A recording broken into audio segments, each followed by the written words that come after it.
नमस्कार, स्वागत है आप सभी का।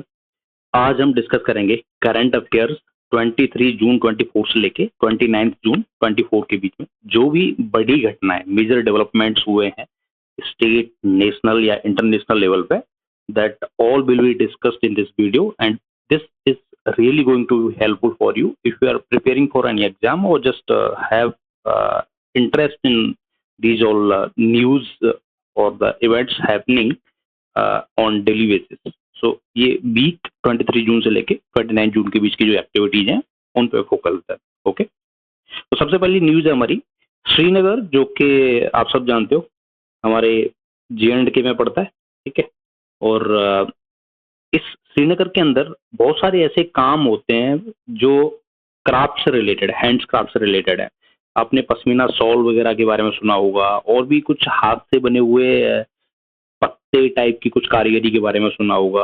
आप फोटो में देख भी सकते हैं कुछ बंदा कर रहा है। तो ये सारे काम होते चले आ रहे हैं सदियों से वहां पे, यस, बहुत पुराने समय से ये सब काम होते चले आ रहे हैं, क्योंकि सिल्क रूट का एक इंपॉर्टेंट पार्ट हुआ करता था श्रीनगर। तो इसी क्राफ्ट को रिकॉग्नाइज किया है वर्ल्ड क्राफ्ट काउंसिल ने, और श्रीनगर को दर्जा दे दिया है वर्ल्ड क्राफ्ट सिटी का। तो ये डेफिनेटली यहाँ की जो आर्ट है, जो भी हाथ से बने हुए दस्तकारी है, उसको प्रमोट करने में हेल्पफुल रहेगा। Okay, so now Srinagar is World Craft City. The second thing is Pushpak, ISRO का एक रीयूजेबल लॉन्च व्हीकल है जिसने 2 टेस्ट पहले ही पास कर लिए थे। तीसरा टेस्ट अभी सक्सेसफुली कंडक्ट किया गया है इसका चित्रदुर्ग कर्नाटका में।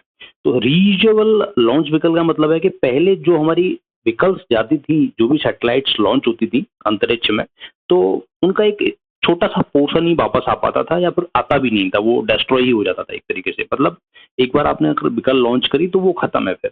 लेकिन इसरो ने अभी कुछ समय से एक टेक्नोलॉजी पे काम करना शुरू किया था, जिसमें अगर वो व्हीकल लॉन्च की जाएगी तो सैटेलाइट को आगे लॉन्च करके पृथ्वी पर वापस भी लाई जा सकती है। मतलब क्या है इस चीज का, कि लाखों करोड़ों रुपए जो कि वेस्ट हो जाते थे पहले, क्योंकि हमारे पास टेक्नोलॉजी नहीं थी उस व्हीकल को वापस बुलाने की, तो अब वो बचाए जा सकते हैं।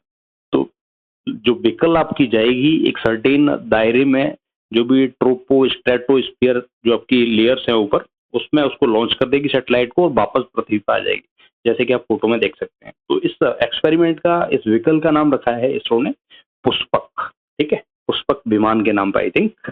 तो ये सक्सेसफुली कंडक्ट किया है तीसरी बार लगातार। तो ये this is going to be like time changing technology for India. बहुत सारे रुपए बचेंगे इंडिया के। ठीक है,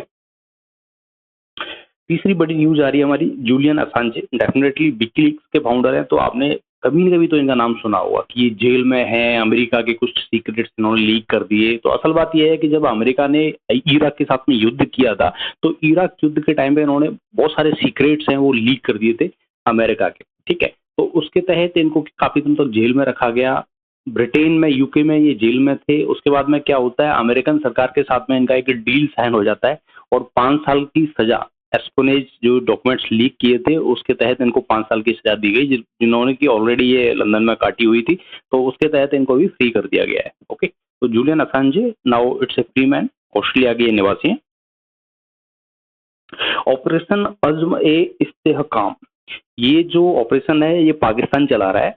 एंटी इंसर्जेंसी और एंटी टेररिज्म ऑपरेशन है ये। तो अभी आपने न्यूज में सुना होगा कि अफगानिस्तान को पाकिस्तान ने धमकी दी है कि हम आपको अंदर जाके मारेंगे, अंदर भी टारगेट करेंगे अगर आप बाज नहीं आते हो टेररिस्ट एक्टिविटीज से। तो बहुत कुछ चल रहा है। तो इन्होंने ये ऑपरेशन लॉन्च किया है, अज़्म और इस्तेहकाम नाम है इसका। तो इसके तहत क्या है, एंटी टेररिस्ट ऑपरेशन किए जाएंगे पाकिस्तान आर्मी के द्वारा, और रिसेटलमेंट भी किया जाएगा कुछ जगह पे, जिससे कि लोग एक्सट्रीमिज्म की तरफ ना जाएं। तो ऑब्वियसली कागजों में तो कुछ कुछ हो रहा है पाकिस्तान की तरफ से काउंटर इंसर्जेंसी को लेके, बाकी practically what they are doing we can not claim. Okay, ये lieutenant general NS Raja Subramani, ये हमारे नए vice chief of army staff हैं, जो अभी टेक ओवर कर चुके हैं। ठीक है, और जैसे कि अभी लेफ्टिनेंट जनरल उपेंद्र द्विवेदी साहब ने chief of army staff take over कर लिया है जनरल पांडे से। तो अब ये जो 22, क्योंकि पहले 22 chief of army staff lieutenant general Upendra Dwivedi थे, तो उनकी जगह पे इनको अब अपॉइंट किया गया, lieutenant general NS Raja Subramani. ये फोटो आप जो देख रहे हैं स्क्रीन पर, ये है आपका जो जनरल सेक्रेटरी होता है नाटो का, उसका, ठीक है।